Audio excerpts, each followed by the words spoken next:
All right. How is it going, my magnificent sons of bitches? And as you know, game day, national championship, or for, anybody who's not in the SEC, it's Monday. But no, I figured I would go ahead and do a formal video about TCU, the underdog story that's kind of gotten into the national championship. And pretty much do a video, on my thoughts of it, exactly what's going to happen, and you know, uh, uh, really probably give you my personal top 10 for next year, as we know that these college rankings and these college polls are not really as authentic, especially if you've watched college football for, I'd say, more than the past, 8 years, probably. You can kind of understand that these polls are not on the up and up. You can watch any of these arbitrary YouTubers and whatnot that cover the sport, which is not too many outside of the SEC, as the SEC gets perennial favoritism from the committees and whatnot. So they're constantly competing in these bowls. And TCU will face there yet again the new powerhouse in the SEC, which is Georgia. And the storybook that they're trying to go ahead and make Georgia, you have a lot of people out there, and this isn't just sour grapes. A lot of people are kind of got SEC fatigue, and this is it's funny because I was listening to this guy, which I may link his video, and if any of you, he's like Boomhauer off of King of the Hill. Blah, blah, blah, blah. He speaks 90 miles an hour, and you can barely understand what the fuck he's saying. But he's out there trying to go ahead and, be this new age of YouTuber that just goes out and uses clickbait for the most part. That's what YouTubers today tend to do.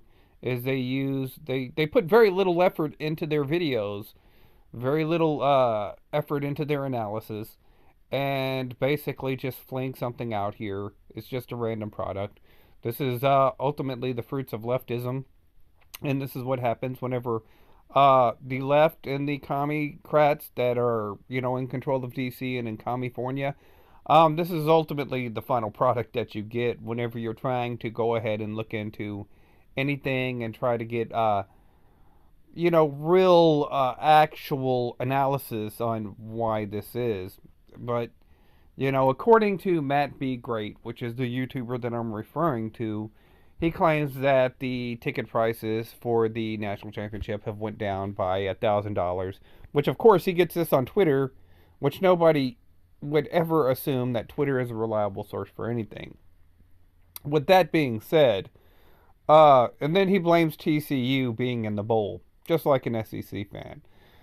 I could tell you right now that I think that, looking up some actual people who actually cover this and actually sit there and accumulate these numbers.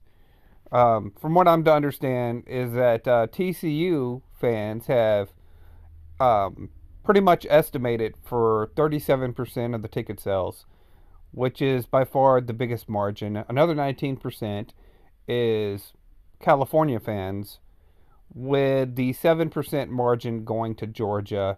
So it appears that Georgia, it'll be a home field advantage for TCU, basically, because most of the people in California, and probably particularly the Pac 12, not big SEC fans.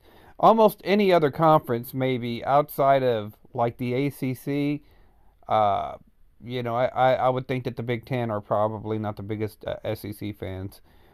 Any other conference that's not in the SEC is really not going to support this current system. You know what I'm saying?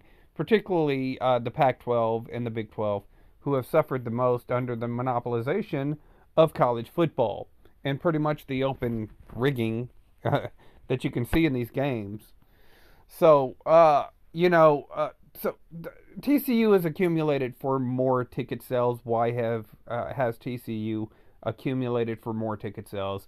It's because they are the underdog. It is because they are the change of pace. Ticket sales would be reasonably the same price, if not higher, if there was more diversity that these idiots that are in DC claim. If there was more if the fucking playoffs weren't so monotonous, and catered, because I think last year it was Georgia and Alabama. Nobody wanted to see Georgia and Alabama for the third time for the national title. It was the same thing with LSU and Alabama. It's been pretty much hijacked the national championship by the SEC. That's why interest in college football is going down to record lows. Because if you're a fan of any other team and they're not in the SEC, you already know that it's you have to pretty much win out and then beat embarrass your opponents just to even be considered. It's even worse than if it was even possible. The college football playoff was even worse than the BCS. So, with that being said, you have this play right here, which they're always going to be referring to. This is the play that led to the touchdown that Michigan claimed was a bad call, and TCU was given, that Michigan should have had those points.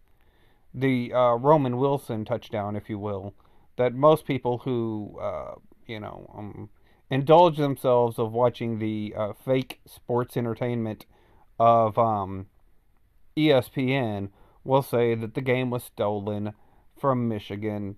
And whenever you make these arguments, that's absolutely insane. Yeah, I'll go ahead and give you that the Roman Wilson, in theory, the Roman Wilson touchdown was an absolute touchdown.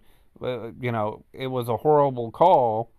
However, that doesn't supersede the fact that the pass interference on the TCU. But see, they don't want to talk about the pass interference on the TCU wide receiver that ultimately led to Max Duggan's first touchdown of the game, or Max Duggan's first interception of the game.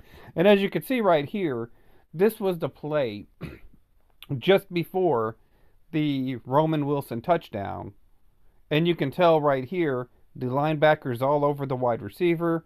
You can tell that the ball is still in the air, trying to make its way to the wide receiver. This is blatantly pass interference. So you go back to the touchdown that was called back, should have never even happened to begin with. Should have never been a play. If the officials were officiating the game right, and you could see the guy's little shoes over there, the official's looking dead at this play, so he sees that it's pass interference. It's not like this is just a missed call.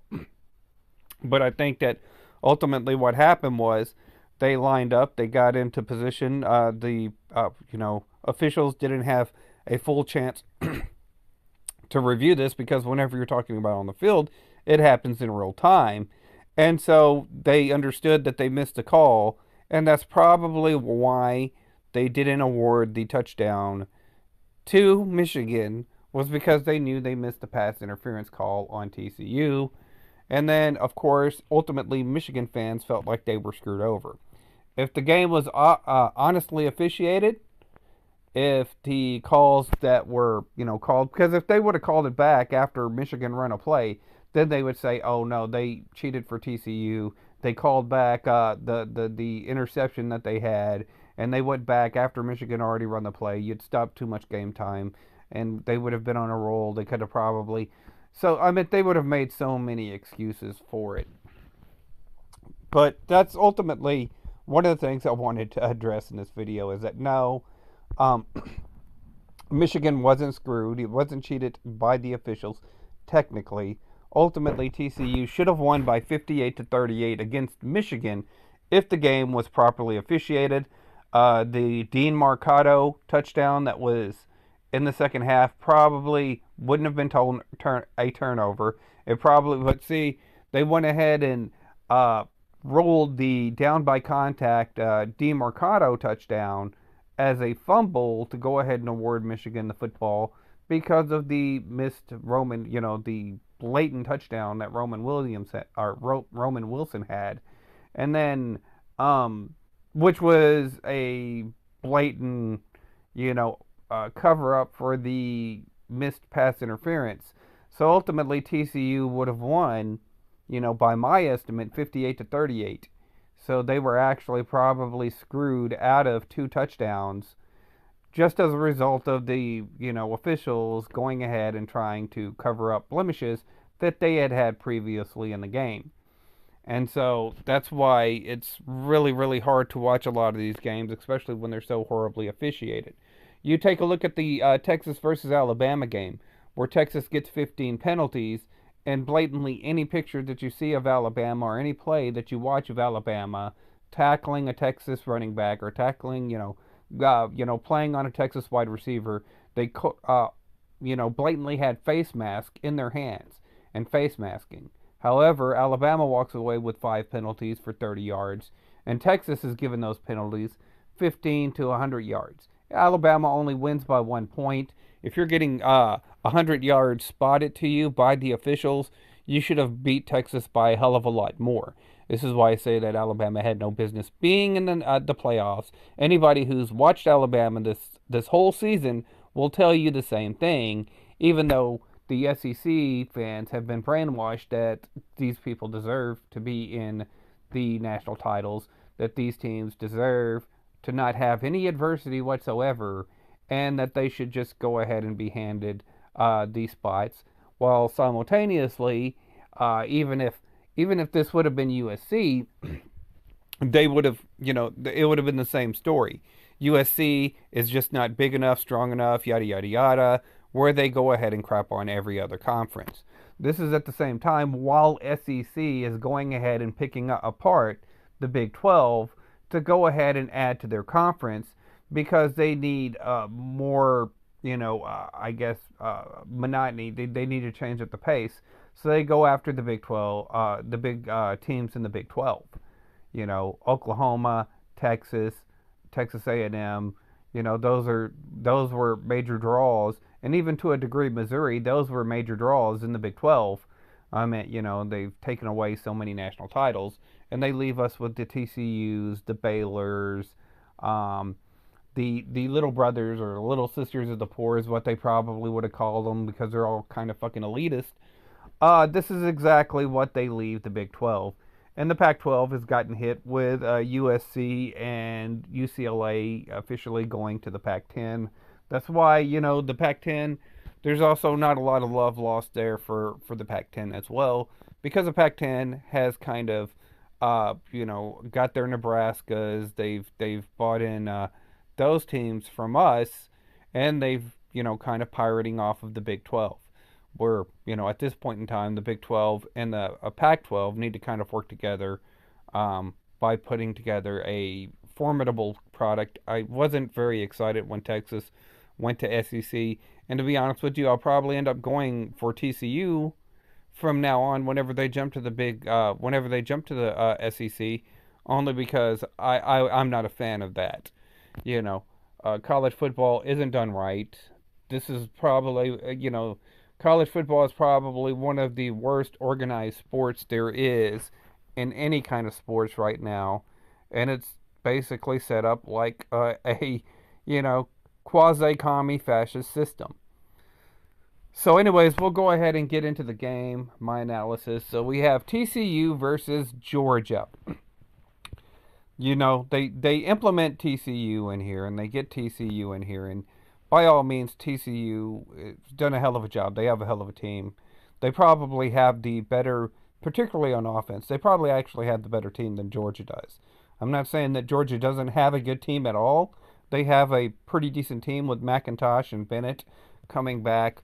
But ultimately, let's be real. If you're going to talk about facts, Georgia isn't as strong this year as it was last year. They graduate, 5 seniors off of that defense. So their defense, which is what they relied on heavily to win the national championship last year, is certainly not as good as that defense. Doesn't make them horrible. It just means that they had more NFL-worthy talent last year that went on into the NFL draft than it does this year. TCU, they surprised me. I thought that defense was their weakest point. They did a pretty good job, a pretty solid job of using that defense against Michigan to go ahead and control the tempo of the game to make sure it never gets out of hand, and to go ahead and marginalize Michigan. to a degree, particularly running up the score with their offense, between their offense, having two pick sixes. That was impressive. That reminds me of the traditional Gary Patterson TCU defense. So, I was really, really impressed with their defensive fight on that side of the ball. Uh, Georgia, however, like I said, I do think that Georgia is overrated. Do I believe that Georgia is a national championship contender? To be honest with you, I thought Ohio State was better than Georgia, but then again, I thought Ohio State was probably better than Michigan, and they ended up losing to both teams. Um, I thought C.J. Stroud, to me, was probably the best quarterback, and by far, it kind of reminds me a little bit of John Elway. So for Georgia to come back, come racing back and get the win, I actually thought that Ohio State was the worst possible matchup that TCU could get in the national championship. Georgia actually favors TCU a little bit more. As far as to experience, the teams are pretty close. But I do think that, TCU's offense compares a lot to Ohio State. And, they have a pretty solid run game. And their receiving core is pretty lethal.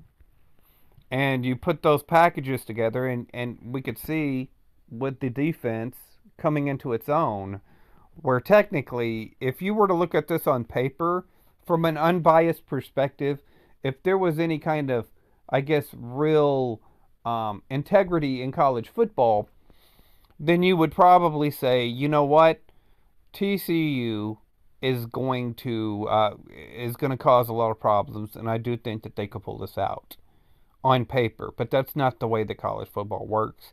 I allude back to the Texas Alabama game, which is foreshadowing this year. Now, could the game will probably be closer than I claimed it was in my last video, to be honest with you, because they did go ahead and set up that betting line, 13 points in favor for Georgia. I think what was it? Michigan was favored by 7.5. So Georgia's favored by 13 points coming into today. Now, is that going to stay the same? Is it going to go lower? I don't know. But that's still an insane amount of points, which means that they could still officially hand the trophy to Georgia and then make this contest with TCU and, ruin any kind of real interest that they've built into this game. Hand it to Georgia and then make it a really close, like, oh, TCU tried, but they just came up a little bit short. The comeback kids just couldn't get it done, much like they did with the Big 12 championship game against Kansas State, where they went for it on fourth down, and TCU doesn't get it, and they end up losing that one game. You look at Georgia. Georgia's like what, 29-3, or is it 29-2? I think it's 29-2 over the past two seasons. A ridiculous number of fucking wins. Um, that shouldn't be real, in college football.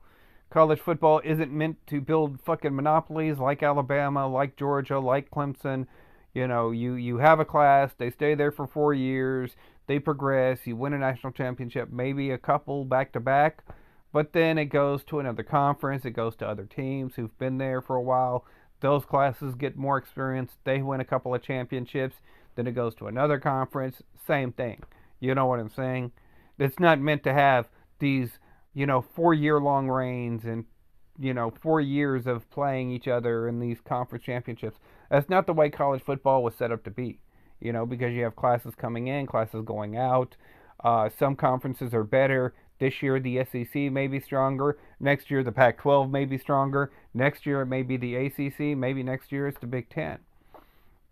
And, the more kids, but they kind of stack the deck against everybody else and put everybody going into the SEC for college football. And this is why I think that you have a lot of the ticket prices, like Matt B. Great said, going down to $500 and losing $1,000. Now, of course, that's not true. You can go back to last year's championship game, and some of those tickets, the lowest tickets that were selling for that championship game, I think, was $512. So $500 for the cheapest ticket in SoFi Stadium in California is not too much off the Alabama and Georgia game of $512. So, yeah, ultimately, TCU is a hell of a team. They should be impressed. Like I said, their starters are, like I said, everything. I was kind of surprised because I didn't expect that Michigan TCU game, and to be fair, the Georgia and Ohio State game to actually look as good as they did. I mean, yeah, the officiating was kind of sloppy. Both sides, both TCU and Georgia are both getting called out for having targeting calls that weren't called. Neither were targeting. Even the hit on Marvin Harrison Jr. wasn't targeting. I went back and looked at it. You got to let these kids play through the ball. So a lot of these, I guess, new type of sports fans want to go ahead and pretend like they know what they're talking about.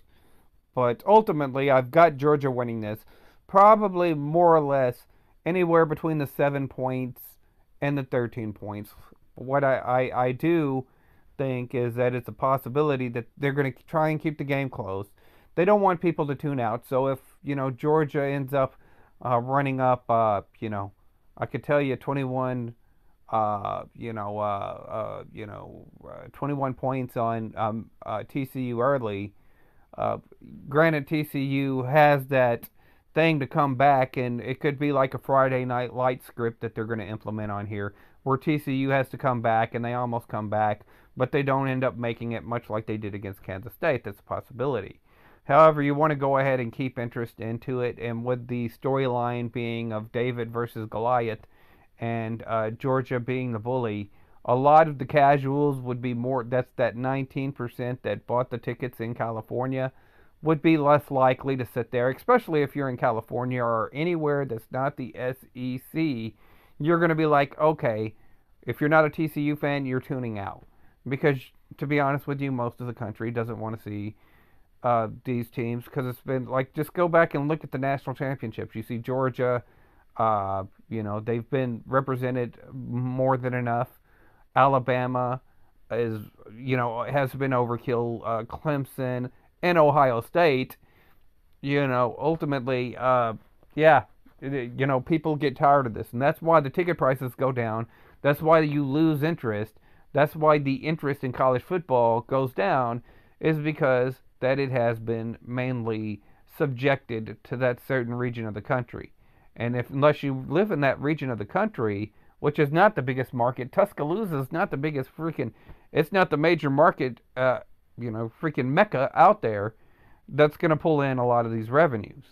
You mix up a little bit, put TCU in, or USC in there, Texas. Michigan is one of those teams, which all due respect to Michigan, I'll get into this a little bit later as I'm doing my top 10.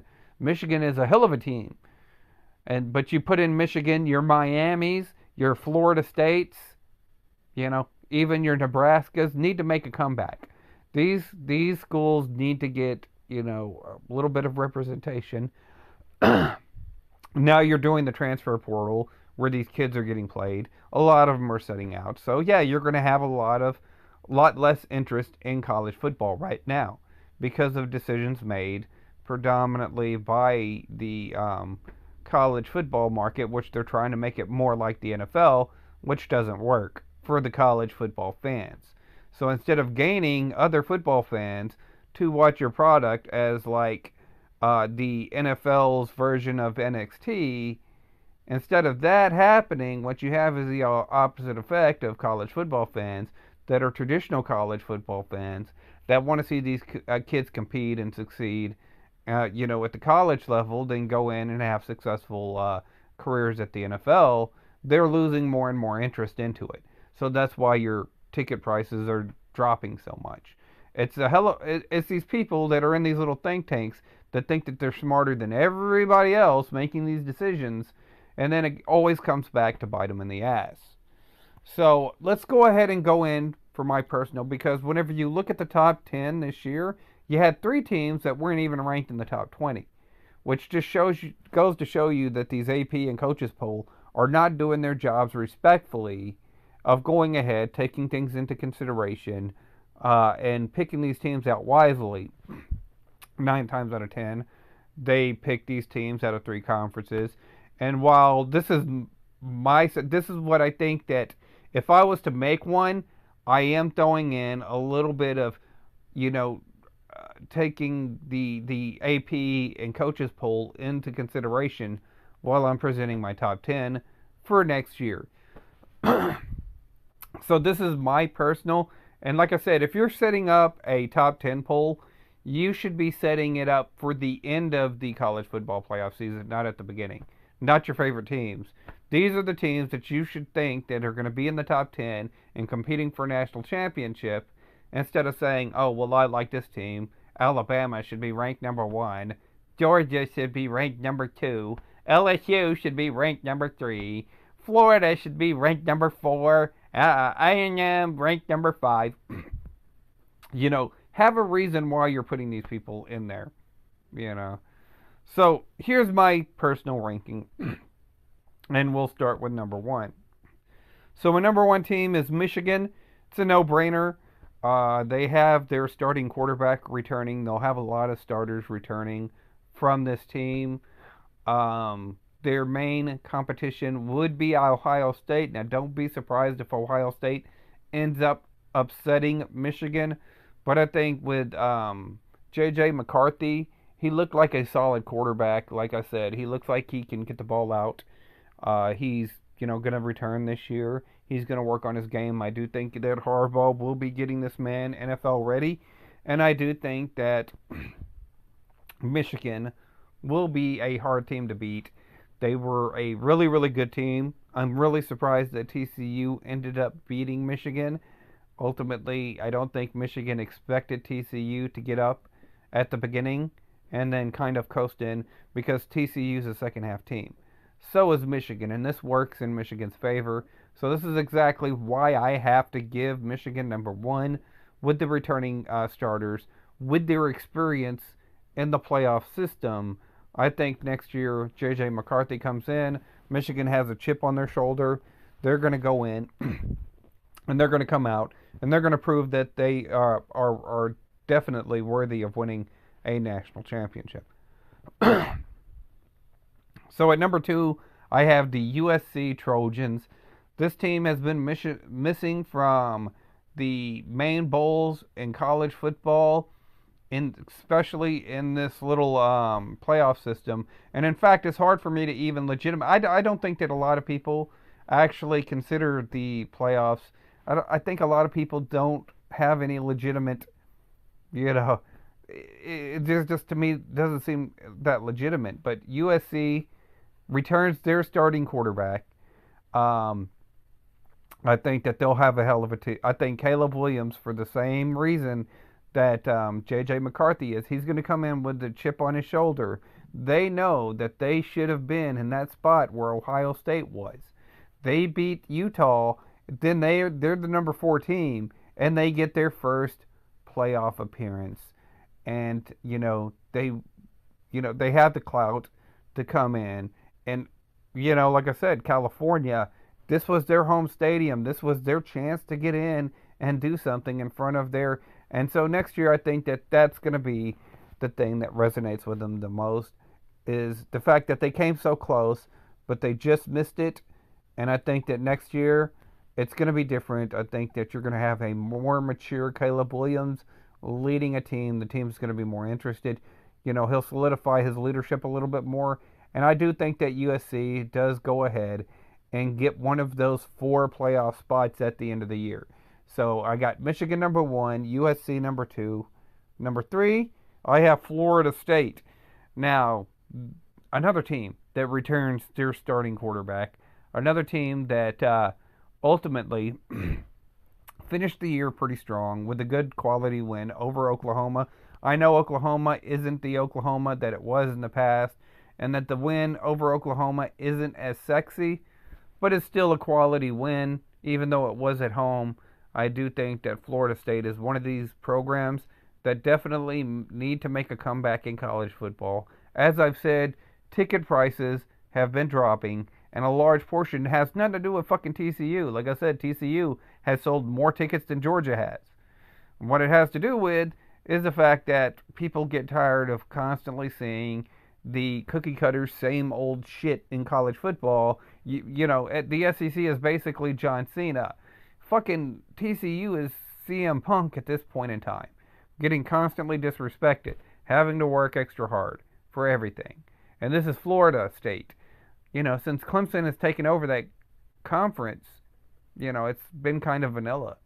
And Florida State is a perennial, whenever you see Florida State in a bowl as a college football fan, you're going to watch it. Florida State, Notre Dame, Texas, Michigan, USC, these are the actual draws. These are the actual draws. Even to a degree, Georgia, which is in this national championship. People are going to know who Georgia is. They're, Alabama, not so much. Clemson, absolutely not. They're kind of vanilla. And the sheer fact that their fan base is the most vocal and annoying doesn't help anything for college football. So, right now, I have Michigan number 1, USC number 2, Florida State number 3, and number 4 is the Texas Longhorns. Now, Texas Longhorns will bring back one of the top quarterbacks in the nation in Quinn Ewers. He wasn't that impressive, but we've seen potential in Quinn Ewers. This will, of course, be his second year starting, so he will be a sophomore this year. And I do think that Sarkisian will bring in a pretty formidable. I don't know if Worthy's coming back, but I don't know if that's a bad thing. Sarkisian needs to bring in his guys. We can see that by the TCU bringing in their athletes, that you don't need the 5-star Worthies out there, Xavier Worthies, catching passes. You just need the guys that fit your system. And I think that ultimately the Sarkisian will finally get the guys around Quinn Ewers that will go ahead and fit his system. I do think that they'll bring in a decent running game and set up around Quinn Ewers. I do think that Texas and Texas, I think that they'll come back and avenge their loss last year to Alabama. And with your Max Duggan leaving, I think the quarterback, a lot of the teams will be in a rebuild year in the Big 12, including Oklahoma, including Kansas. A lot of these will be, looking to go ahead and fill roster spots on their own teams and whatnot. So this makes it a little bit easier for Texas. I think that their biggest opponent may be West Virginia, who brings in JT Daniels. I think that West Virginia would be at my 11th spot in the rankings, but I didn't go down to 11. I only went to 10. So give me UT as the number 4 and effectively the 4th team to go ahead and round out that top 4 in college football, competing for the national title. So now we're going ahead and go into that the back 6, as it was, to finish out. So, of course, you got Ohio State. Now, if Stroud wasn't leaving for the NFL, I would have to put, Ohio State probably either number 1 or 2 myself. But Stroud is leaving. Like I said, the kid reminds me a lot of John Elway. However, they still have Marvin Harrison Jr. They're still wide receiver U, and I do think that they will still be a pretty good, pretty solid team. I think that, Ohio State with Marvin Harrison Jr. and that offense and the product that they have up there under Urban Myers, I think that it'll be competitive still in the Big Ten. So it's going to be I'm going to tell you that the Big Ten is going to be a pretty hard conference. They're going to be pretty hard next year. But I do think that at the end of the day, I have to put Michigan number 1 because of the experience that they're going to be bringing back versus the experience that will be coming back for Ohio State.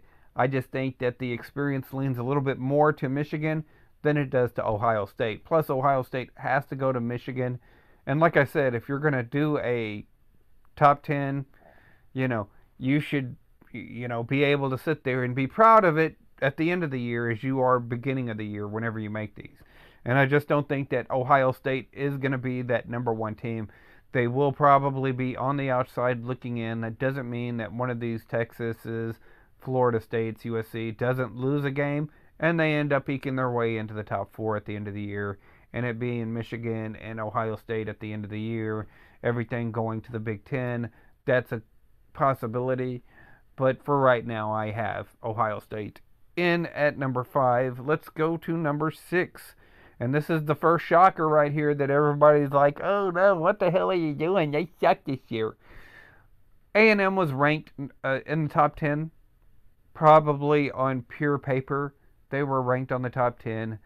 Of course, these are people that are flinging shit on the wall and praying for it to stick.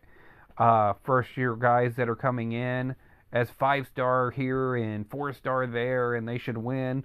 But these guys have never played together, so it takes a while. Texas suffered from the same thing with the Quinn Ewers coming in as a 5-star quarterback. Everybody was hyped. Texas is back. Texas is back at the beginning of the season. We have to see the product on the field, see if he can go ahead and get on the same page with his wide receivers. It was the same thing for Texas A&M this year. Next year, Texas A&M is still a work in progress, but next year they'll be probably be more on the same page. Having a disappointing season this year would probably frustrate anybody who wants to get to the next level. And so I do believe that Texas A&M will get something together. I believe they'll get a little. I think they will congeal a little bit better next year, and I do think that they will win more games.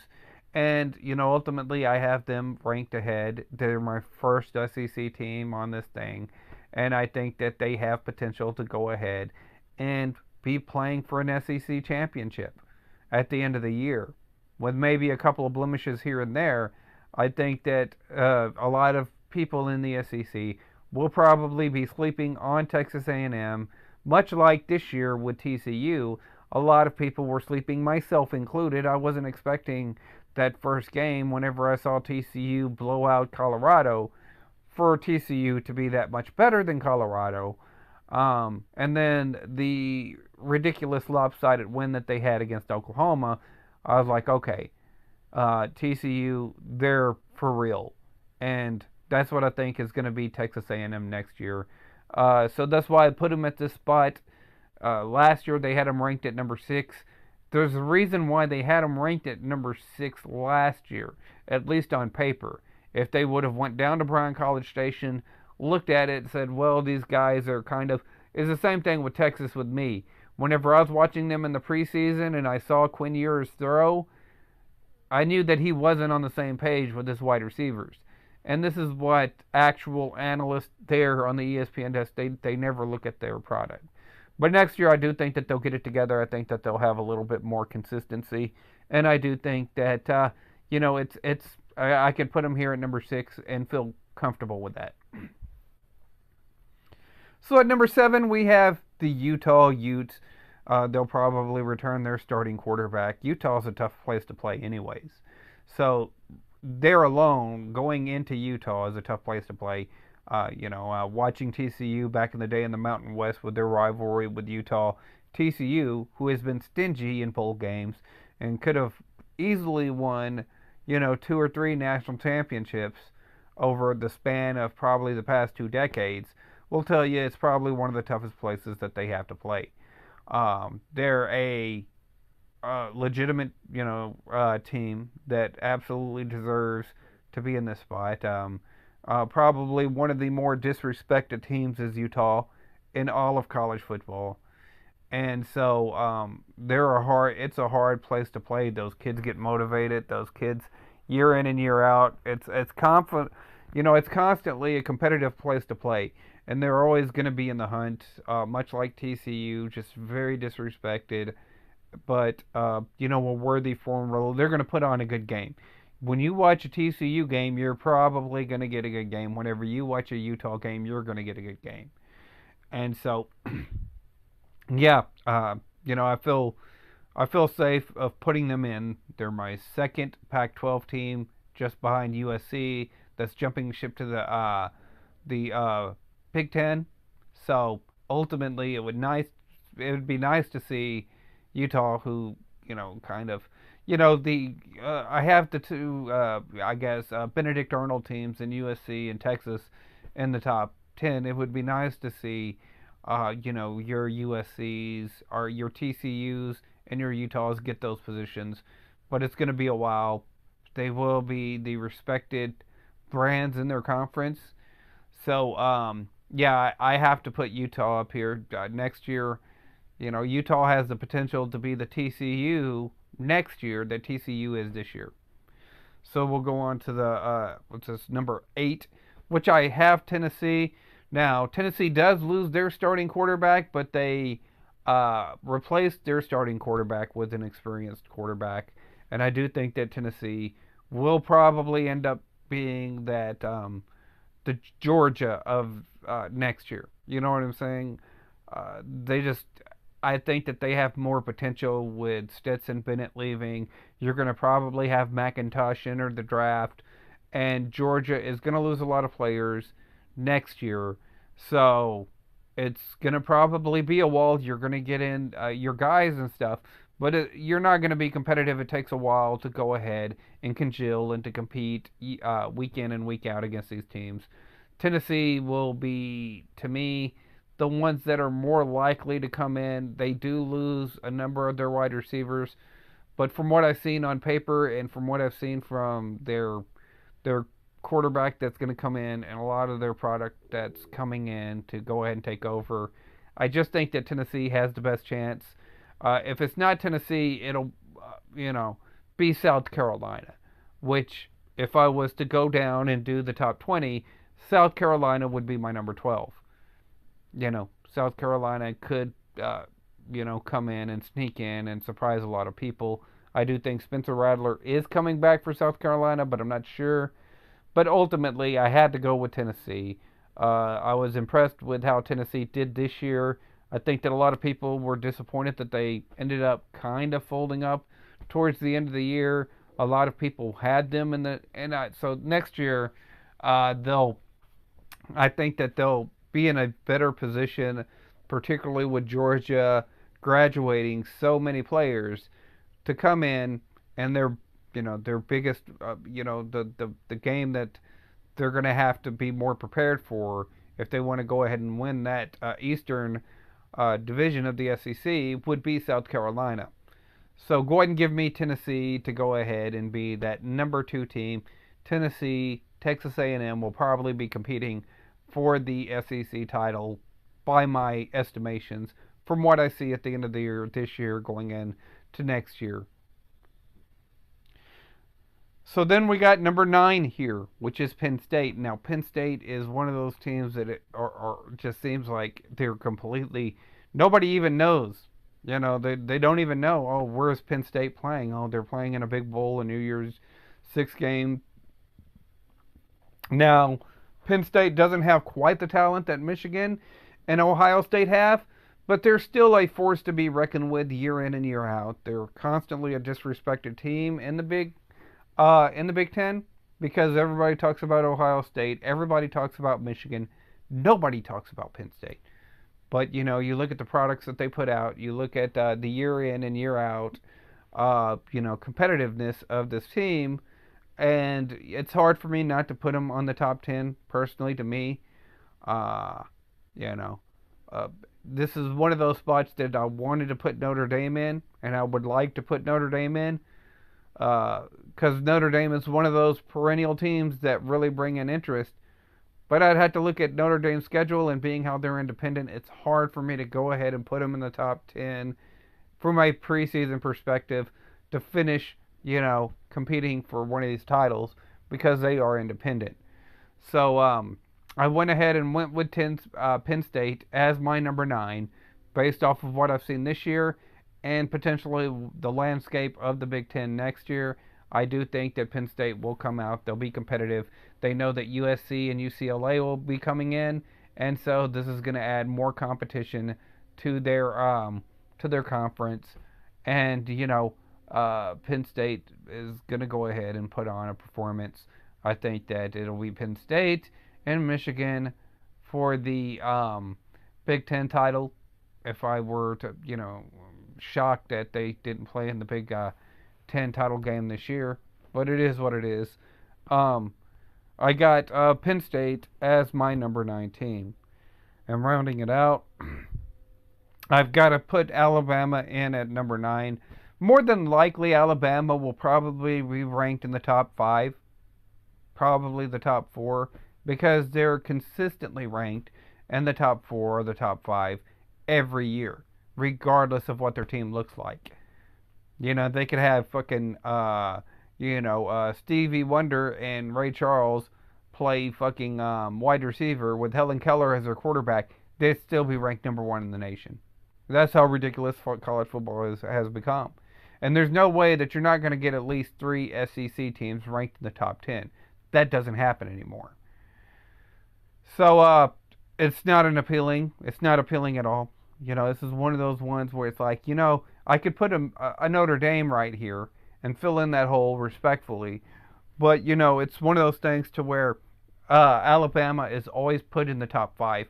And you can always expect Alabama to go ahead and finish in the top 10 just basically because of that SEC favoritism.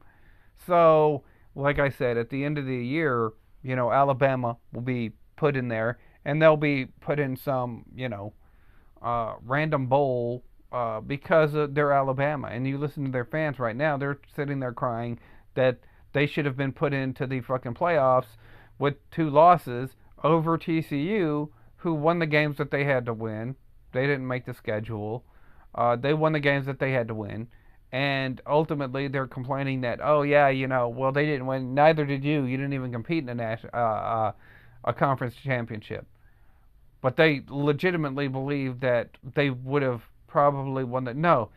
If Alabama would have gotten into the fucking the championship, if they would have been number 4 and they would have gotten destroyed by Georgia. They would have gotten absolutely embarrassed by Georgia. Bryce Young doesn't throw the little 4 touchdown passes and have the kind of game that he has against Kansas State, who lost a number of starters that had sit out. He doesn't have that game against Georgia. You know what I'm saying? No, at all. Deuce Vaughn had a pretty good game, but yeah, Bryce Young doesn't have that game against Georgia that he had against Kansas State. Period. And they would have probably been embarrassed.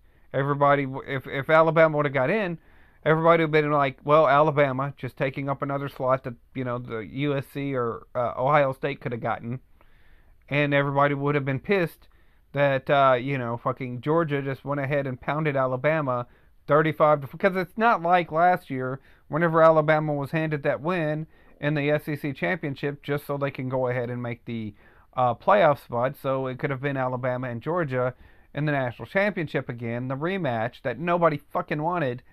It wouldn't have been like that. Georgia would have just straight out killed Alabama, destroyed them. It would, the fucking Ohio State game would have been way more entertaining. Seeing C.J. Stroud play against Georgia is way more entertaining than seeing Alabama play Georgia, because we've seen this.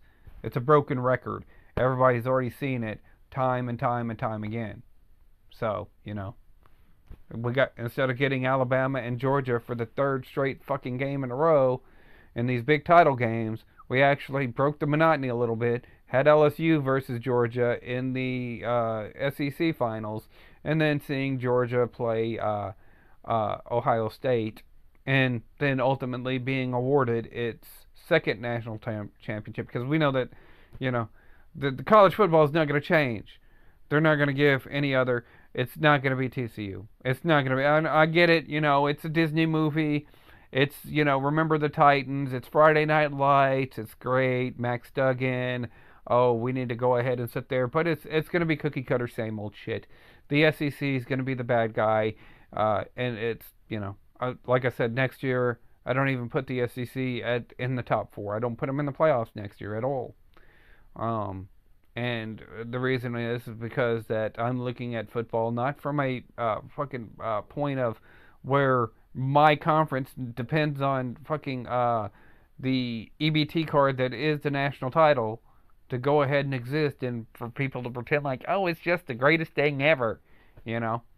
I'm looking at it from a fan's perspective, to where Bryce Young isn't going to be at Alabama. A lot of these kids are graduating. Jabari Gibbs, Stetson Bennett, McIntosh. You're not going to have, and it takes a while for these kids. I'm not saying that the kids that are coming in to replace these kids are completely horrible and trash, but it takes a while to go ahead and to compete against other teams, and to get to know your players, and to do it consistently against other teams at a consistent level. It just takes a while for these kids to get in there and to be that competitive against. You can do it in practice. I get it. You understand your receivers and stuff like that, but it's different to do the shit in practice than it is coming out and seeing, say, a Mississippi State, Ole Miss, your Arkansas that are out there, and then to come back again and do it for the more competitive teams like your Tennessees, your South Carolinas, and your Georgias. It just takes a while to go ahead and pick up that consistency. That's why I can't put Alabama above Texas A&M or Tennessee, because I don't believe that their roster that's coming in will have quite that experience. I think that Tennessee and A&M will have a little bit more experience, because both of their, say what you will about Tennessee, yeah, Hendon Hooker, but their quarterback is getting experience this year. That'll prepare him for next year going in. So, yeah, that's why I have it set up this way. So, yeah, it is what it is. I don't even have Georgia in the top 10 next year. Maybe at number 13, 14, 15, something like that. Georgia comes in for me. I would probably like to actually put Alabama behind Georgia. But you know that Alabama, and its freaking, the NCAA's consistency with trying to get Alabama in the top 10, it'll be in the top 10. That's just the way it is. So anyways, yeah, I figured I'd go ahead and do a prediction video for the national title game. Go through my top 10 coming into next year. I would love to see TCU win this game. I would love to see TCU hoist, because as I said before, out of the conferences, your Pac-12, your SECs, your Big Tens, your your ACCs, this title would mean more to the Big 12 than it would be to Georgia. It would just be another fucking title. But to the Big 12 right now, with them going ahead and picking apart our conferences, taking Texas out, taking Oklahoma out, taking Texas A&M out, and the Big 10 taking out Nebraska, the Big 12, the Pac-12 taking Colorado out and whatnot.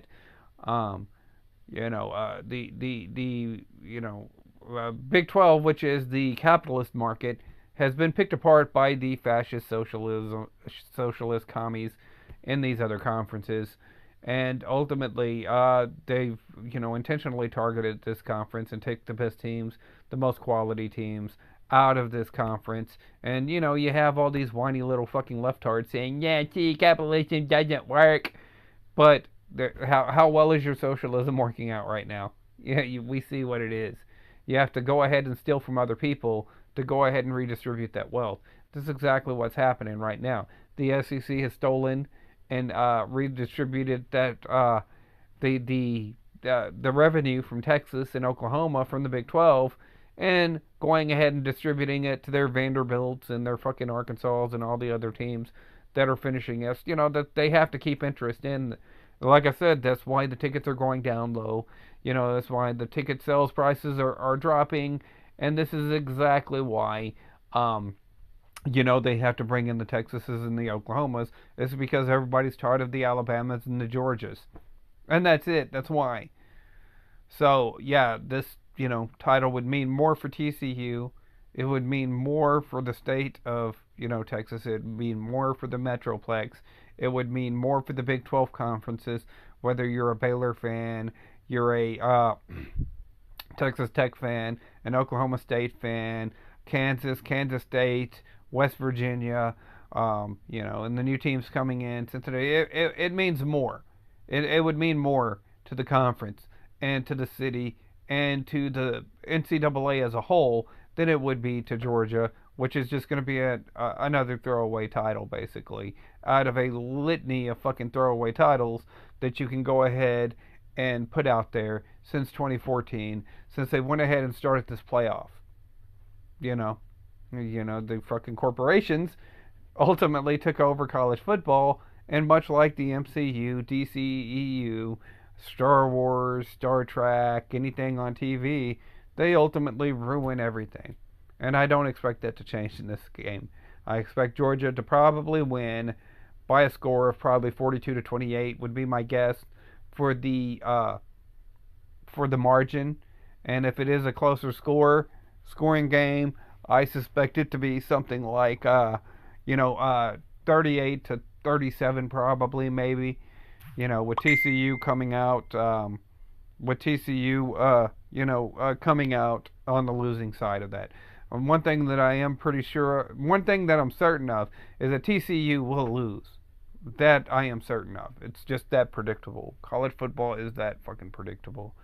And like I said, we'll see. We'll see. But anyways, I'm gonna go ahead and wrap this video up. You people tell me what you think. You like, sub, do the shit YouTube, Facebook tell me to do to get over.